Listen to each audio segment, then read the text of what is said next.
Hello, this is Jeremy, and welcome back to Retro Fat. We are slowly finishing up just the 10 of us. I'm very sad about it. We have, as of today, only 6 new episodes left. I have 8 or 9 that I will redo now that I have the non-syndicated versions, but sadly the end is in sight. But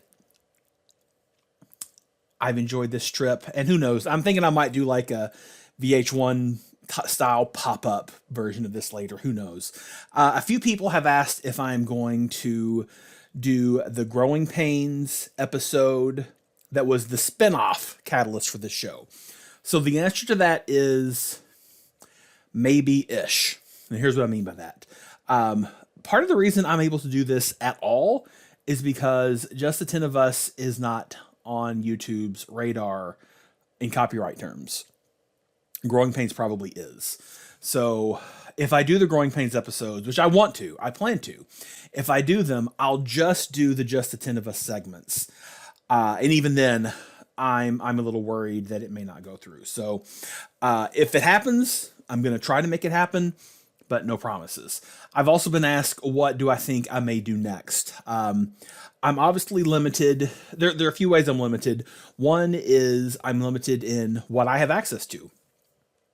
There are some shows that I liked that weren't terribly popular I'm thinking about doing. Some people have asked, like, would I ever do Perfect Strangers? Perfect Strangers is out on DVD. There's no way I would ever be able to do a reaction like this. If I did a reaction, it would not be just me sitting and watching it. It would be, at best, me playing short clips, if not just having to put up stills of images. I've thought maybe about doing Weird Science. Weird Science was kind of, sort of on DVD. I think it was released in Australia. I'm not sure. I have it, but I don't think it is easy to find. That one might work. I may try that. Right now, I'm leaning toward taking a short break and maybe this summer doing the Torkelsons and Almost Home, which I have not a great copy, but better than my Just the 10 of Us bootleg copies, because it aired on Disney Channel in the early 2000s, I think. So that one was a little better saved than Just the 10 of Us. So I might do that, but who knows? Right now, my heart still belongs to Just the 10 of Us. I love the Lubbocks. I love these actors, and I don't want to let them go, but we're almost done. So, okay, enough talking. Let's get to the episode. This is the 42nd episode overall, 18th of season 3, called False Impressions. This was directed by Robert Heath, written by Michael Ware and Bob Burris. They were our Snow Job writers. And this episode first aired on February 16th, 1990. All right, let's get to it. There is no hope. I've learned that human beings don't really care about other human beings, merely their outward appearances.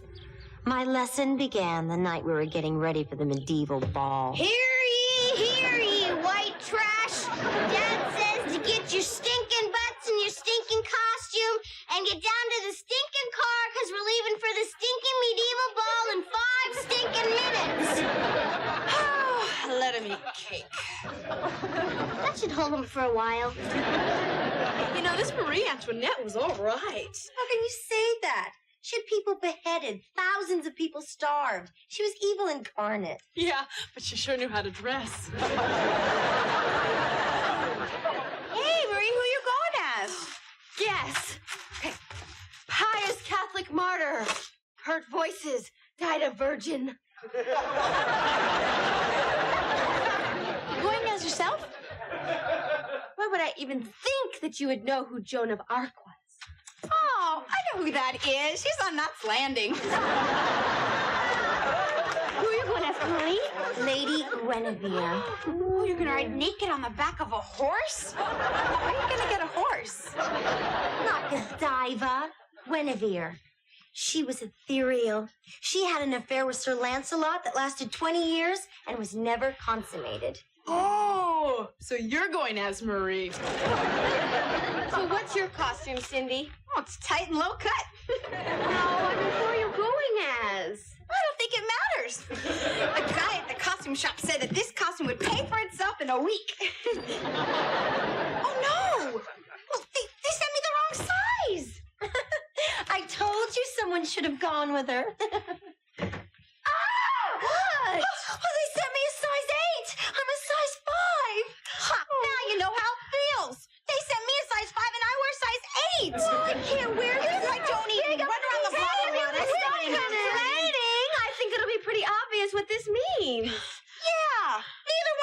fit. No, you guys just have to switch the costumes.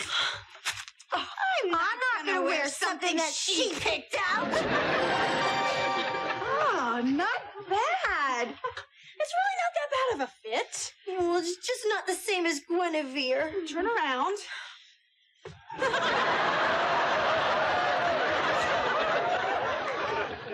Oh, well, I look ridiculous. That's why you're laughing.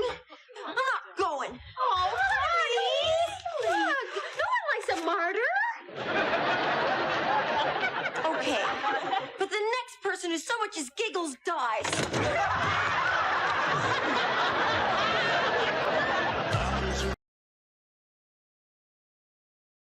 All right, so Cindy's comment about Knots Landing, that was a reference to, of course, the actress Joan Van Ark. I mean, I don't know how well that joke has really aged. I don't know if anybody really knows who Joan Van Ark is. Maybe I'm quite big. Maybe she's still acting. I have no idea. But this brought back like a memory. I remember watching this on ABC, 1990. I was 11, not quite 12 yet.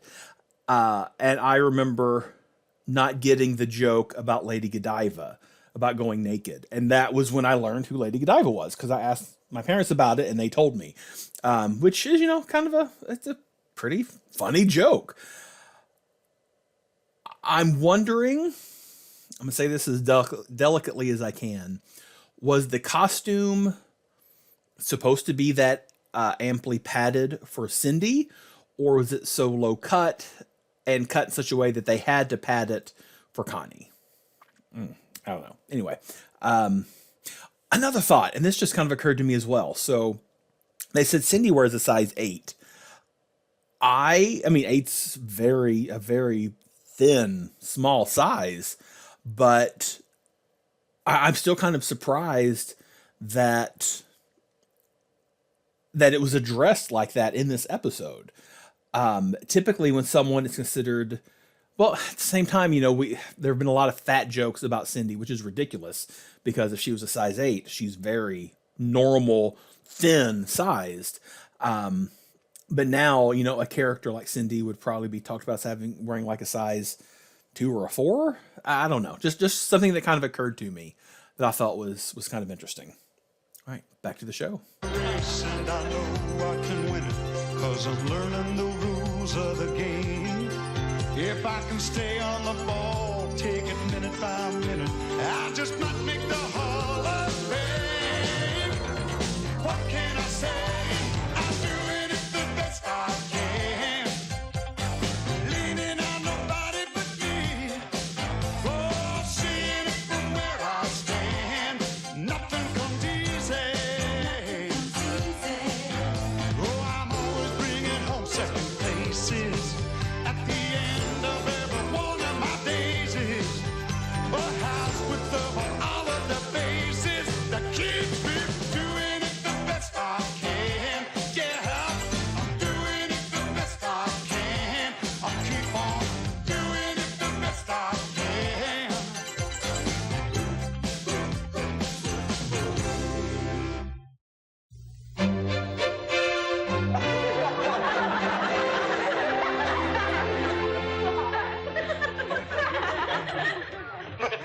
What are you doing? That's a prop. You're not supposed to eat that. Silence, wench! Attend me! What? I was just getting into character. Well, can't you play Henry VIII without being obnoxious? I don't think so. Everyone into the car, or heads shall roll!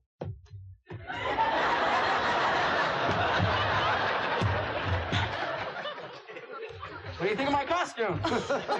Charming as ever, honey. It was my idea. Oh, Sherry, you make the cutest little executioner. It was an honorable, although misunderstood profession. Wait a minute. What's that on your axe? Blood! I cut off heads. Gee, Dad, snap out of it. Did you do a lot of drinking during their pregnancies? Oh, girls, you look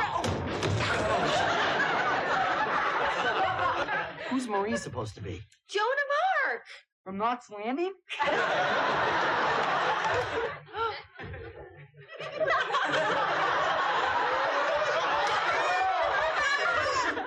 Connie, you look so lusty. You think I look okay? Yeah. You look fantastic. There's something different about you. Now, don't tell me. I know. You curled your hair. Okay, a few things to comment on. First of all, Bill Kirchenbauer as Henry VIII, that is fantastic. Like to the point that I think that's going to have to go in my future Halloween costume rotations, because a big dude, that's an excellent costume. I loved Wendy stumbling down the stairs and knocking off pictures on the wall. I like that because you don't often see sitcoms play, the hot ones as klutzy. That's just not really done. Really, the only hot character I can think of who is ever portrayed as a klutz is Amy from Futurama. So I enjoyed that here. I also have to say I didn't like the Graham Connie scene here. That bothered me just a touch. The laugh at the end made it a little more okay because it kind of implied there was some humor there, but it made me uncomfortable. Didn't care for it. But let's keep going. Oh,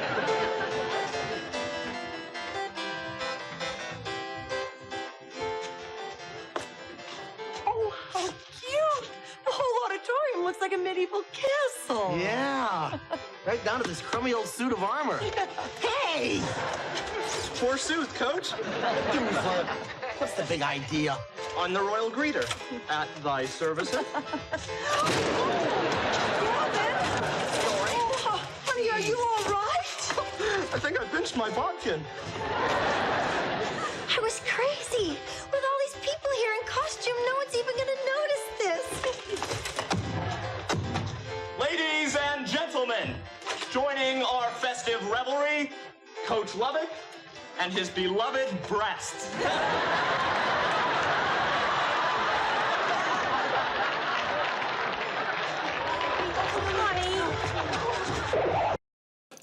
Okay, that was funny. That was an excellent line from Doozler.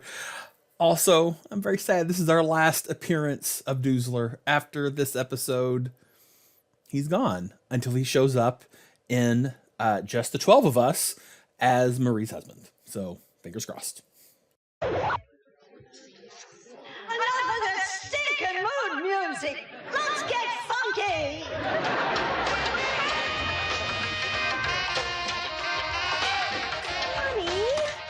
Oh, go ahead, say it. I'm ruined. I'm a laughing stock. No, you're not. She isn't.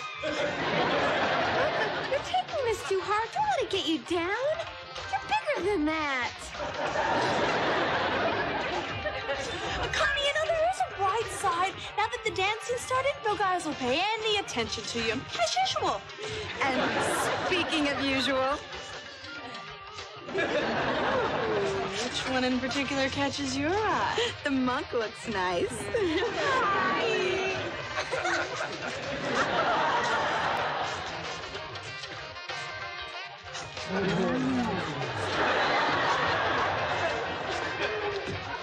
What ho, lusty wench? What?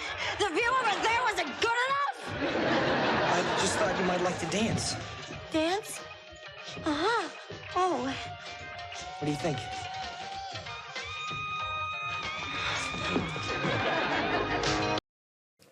All right, so the guy who just went off to dance with Connie, that is Keith Coogan.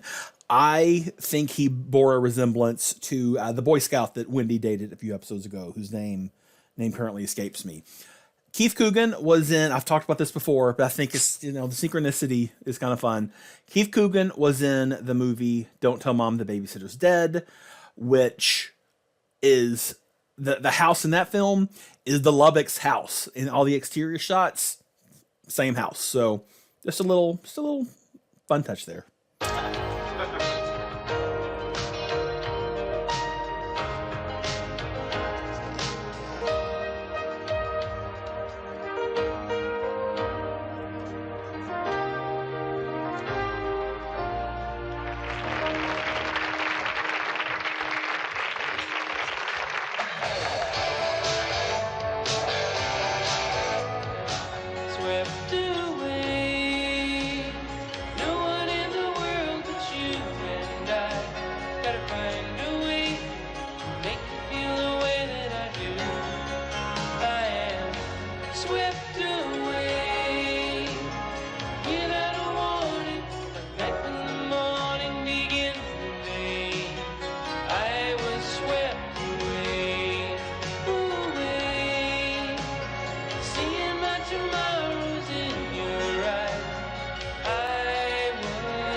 Oh, I'm sorry. Get lost, Marie.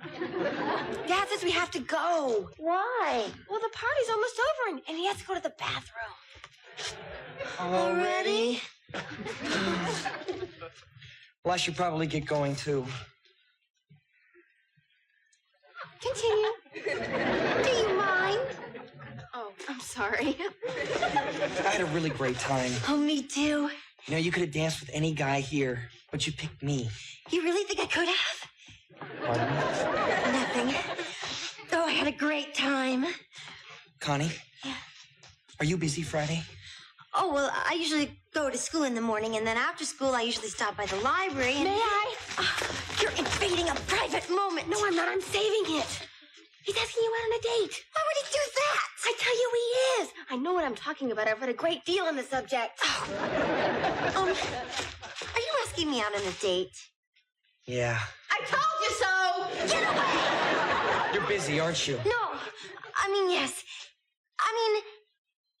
I might have a day or two open on my calendar. Well, I'll call you. Oh. You know, they sure don't make girls like you at St. Otto's. Of course, St. Otto's is an all-boys school, but... Never mind. Good night. Good night, Robin Hood. Oh, I can't remember having so much fun at a dance. I can't remember you ever dancing at a dance. Oh, isn't he wonderful? Oh, are you talking about the guy in the green with a great set of buns? Oh, that's good. It's just like you to take a beautiful moment and drag it straight into the gutter. Yeah, it is, isn't it? Well, I'll be outside trying to wedge myself into the car. My little sister has a date? I bet you're glad we got these costumes mixed up. What are you talking about? Well, I'm sure that your new look didn't hurt your chances with Mr. Hood. Are you implying that Kevin was only attracted to me because of my chest? Well, I mean, I wouldn't ask him what the color your eyes are. Well, I'll have you know that what happened between Kevin and I tonight was spiritual and ethereal. Oh, but I wouldn't expect you to understand that. I don't. Not only being unfair to Connie and Kevin, but to 30 or 40 other guys who are waiting on her hand and foot tonight. But I mean... No, look, if you ask any one of those guys, they'd say that breast size is irrelevant. Thank you. Oh, bummer. The party's over and I never got a chance to dance with them.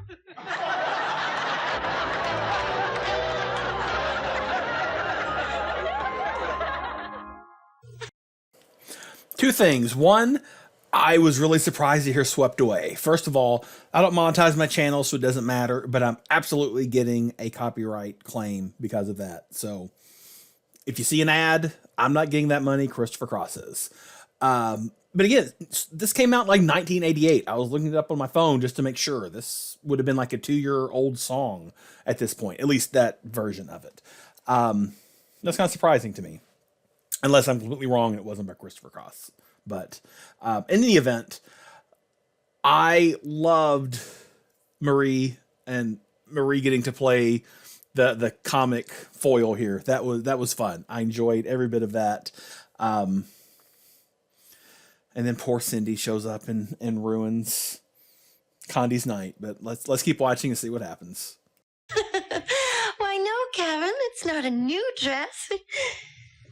It's a terrible dress. Well, I've been told that brown brings out the color of my eyes. Fortunately, it doesn't bring out anything else. What's different about me? Why, it's the shoulder pads. They're so slimming, aren't they? Yep, there are my feet right there.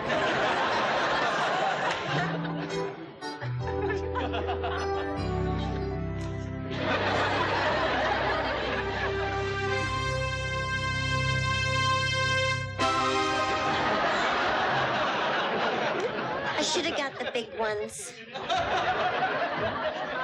Connie, what are you doing? How long you been there? Long enough. Oh, I was just getting ready for my date. Connie, you can't build a solid relationship wearing falsies. Oh, Marie, be as sanctimonious as you want, but don't you tell me that you're not aware you're sporting a 34B. 34C. Not that it's important. Why is it that people who have something are always telling people who don't that it doesn't matter? What are you, a Republican? Hey, is there another costume party I don't know about? No, I was thinking about wearing those on our date with Kevin tonight. Oh, good idea. Good idea? Yeah, I heard that guys like big chests. Oh, where did you hear that? From the guys. Personally, I've never met a young person that could be trusted. How about you? No, sir. Hi. Hi.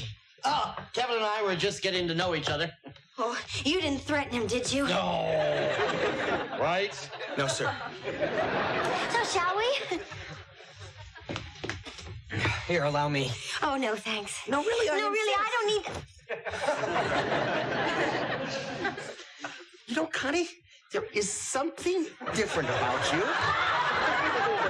No, come on, let's go. No, I mean it. You look great. Have you been taking vitamins? Welcome to La Village. Thank you. Perhaps you'd like to hear tonight's specials? Oh, yes. Yes, we would. Well, tonight we're doing a breast of chicken stuffed with crab. We also have a juicy rack of lamb and twin tornadoes of beef. No, I'll have the twin tornadoes. I do too. I mean, me too. As you wish. May I suggest some cold melon soup to start with? Game. You know, after dinner, we could do whatever you like. I'm completely open, totally bendable. Wow. And I'm loaded.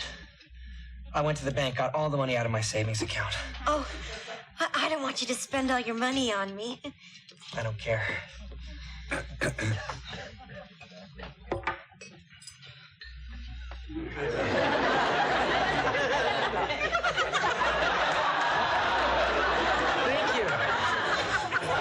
Thank you. Smells good. Connie, can I tell you something? Oh, of course.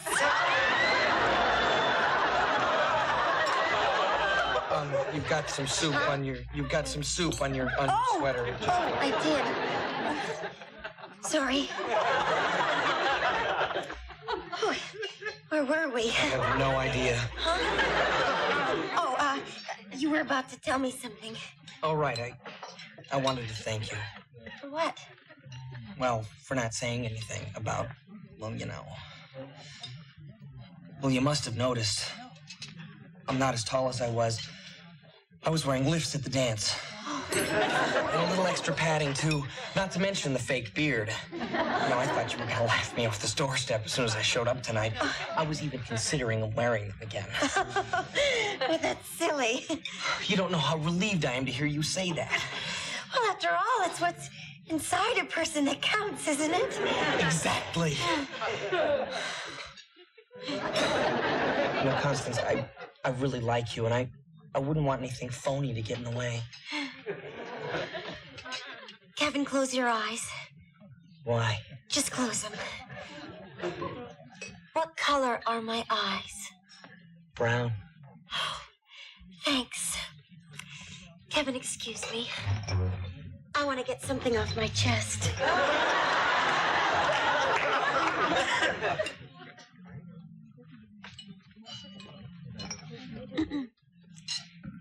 This is the real Constance Lubbock. What do you think?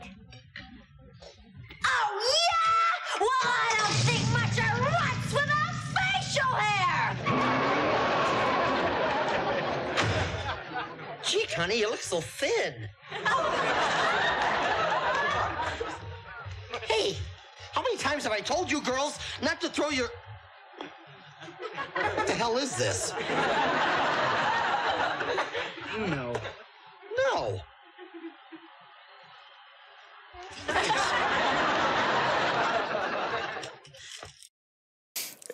A scene like that just makes me sadder to think about what could have been, because we could have had, as JR grew older, some good father-son things happen, because that was clearly a joke that would not have worked as well with any of his other kids. But I don't know. It was. I enjoyed that. Honey, listen, Yeah, I know. Someday I'm gonna find a guy who really likes me. I'm a beautiful girl, and I have nothing to feel insecure about. Anything else? just that. Oh, yeah, God loves me. Well, I'm glad we had this talk together.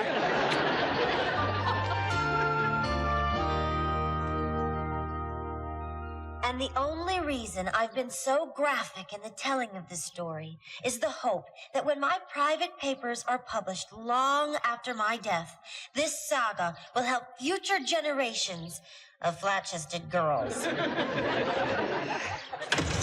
I'm going to the mall, so...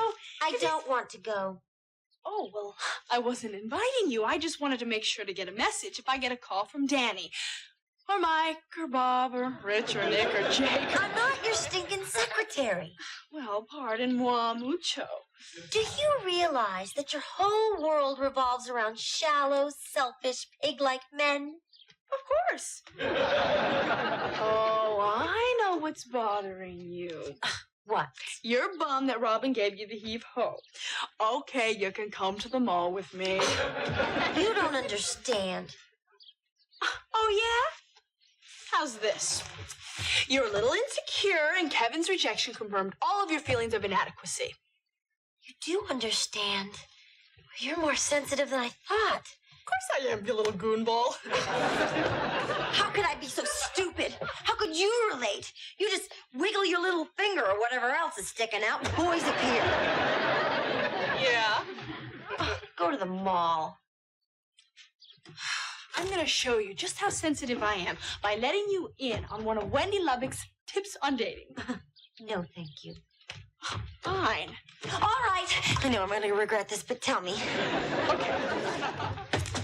Do you want to know why every man on Earth wants to date me? Gee, let me guess. Attitude. I think I'm beautiful. Oh, just rub it in, why don't you? Not everybody can be so hot. See, I've got you fooled too. If only you knew the truth. What are you talking about? Well, I'm not as perfect as you think I am. I've got fat ankles. Oh, please. Just look, are they disgusting or what? Take a good look at my shape. Gee, they are kind of junky. Oh, do you really think they're that bad? Wendy, you're talking about your ankles. That's nothing. Okay. I'm gonna let you in on a little secret. Last week, I accidentally tried on one of your bras without knowing it. I wasn't the one who discovered it, but that's another story. So you're saying that you stretched my bra out? No, it's fine.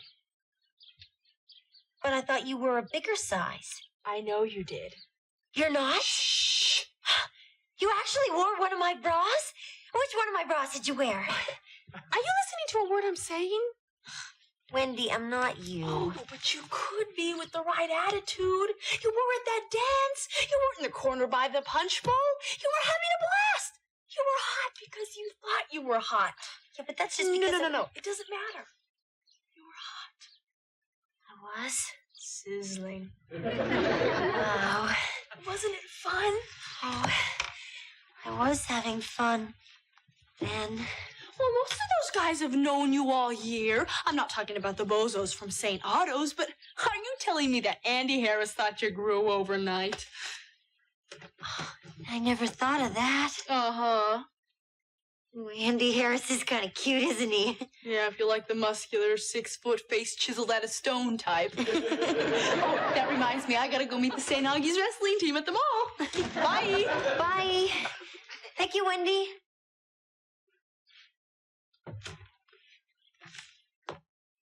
Earlier in this journal, I described Wendy Lubbock as shallow, selfish, materialistic, and insensitive.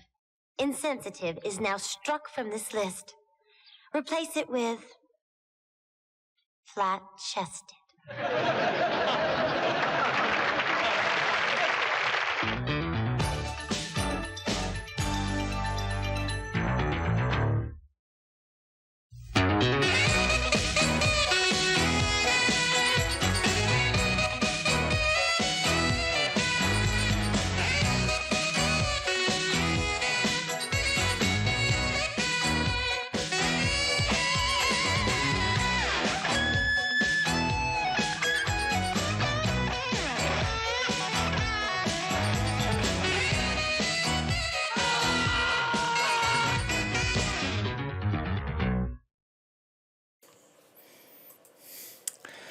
I liked the ending of that one a lot. Again, I've said it. This is the hill I'm going to die on. Wendy is the smartest Lubbock. That she's not only intellectually smart, she's street smart.